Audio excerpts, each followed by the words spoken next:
And Puff, where did that come from? I can't tell you that. You're gonna hear about my party, they're gonna be shutting them down, they're gonna probably be arresting me. Because, you know, once you get there, the party really starts. You know I have to arrive fashionably late. Just want a little bit of peace and love. Puffy's once controversial party advice to Conan O'Brien has resurfaced in a decades-old video, and it's raising eyebrows in light of recent events. During a 2002 appearance on Late Night, Puffy boasted about his infamous days-long parties. The two bonded over the bad boy record producer's notorious reputation for extravagant gatherings that were kind of a magnet for all of the Hollywood A-listers. In the video, Puffy boasted about throwing quinky-dinky parties packed with beautiful women and plenty of flowing liquids. This came after O'Brien jokingly mentioned that he serves cheese whiz at his own gatherings, but no one shows up. In response, Puffy emphasized the need to attract beautiful women and handsome men for the ladies. He also mentioned that parties should, offer both fun drinks and water, because women prefer staying hydrated, and most of the time when it's not available at the party, they leave. He said, and I quote, "A lot of ladies drink water at the parties, so if you don't have what they need, they're gonna leave." Well, yeah, that sums it up. So now, as the music mogul faces some serious charges related to things I can't talk about, many celebrities who have attended these questionable parties over the years have remained silent, likely out of concern for their own reputations. Also, Diddy suggested that to ensure women stay at his parties, it's necessary to lock the doors. Yeah, no, he literally said, "Got to keep them there, you need locks on the doors." And then Brian was like, "Heh," and then Conan was like, "Okay, this is starting to sound dangerous now." But the disgraced rapper continued with his creepy advice, adding that he also keeps the AC off and the rooms hot so people get comfortable and loose. I don't know about you, but I like my AC, thank you very much. Another recently resurfaced interview from 1999 this time shows Puffy bragging about the parties that are now at the center of the federal case against him. He said, "They won't even give me a permit for the parties no more." He was telling Entertainment Tonight, "They don't want me to throw the parties no more." But he vowed, "We ain't gonna stop, we gonna keep on having fun, bringing people together from all walks of life. You're gonna hear about my parties, they're gonna be shutting them down, probably be arresting me, doing all types of crazy things just because we want to have a good time." Yeah, I think we have different definitions of a good time. Elaborating on why parties he labeled mere fun had also repeatedly attracted the attention of law enforcement, Puffy said, "Whenever you bring up a different element into people's environment, things that broaden people's horizons, people get intimidated." He explained that reaction away by suggesting that his parties ain't nothing but breaking down racial barriers, breaking down generation barriers, people from all walks of life. It's just people from all walks of life connecting and getting together. Alrighty.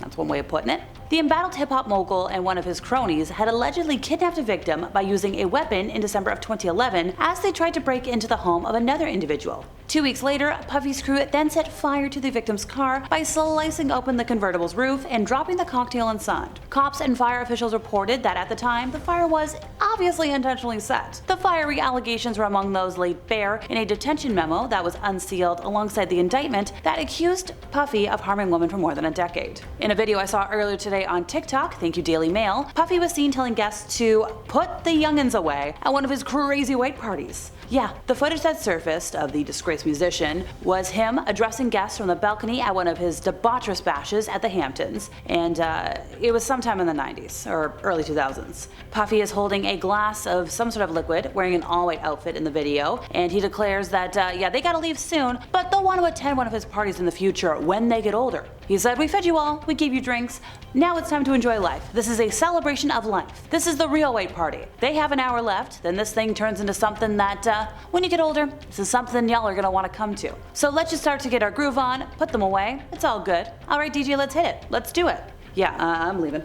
An old video of Puffy and a young Justin Bieber has resurfaced amid the drama that now looks a lot worse considering the circumstances. He said in the video, "Right now, Justin's having 48 hours with Diddy," and the video was somewhere outside in the sunshine, some sort of garden. "Where we're hanging out and what we're doing, we can't really disclose, but it's definitely a, insert age of Justin at the time, dream."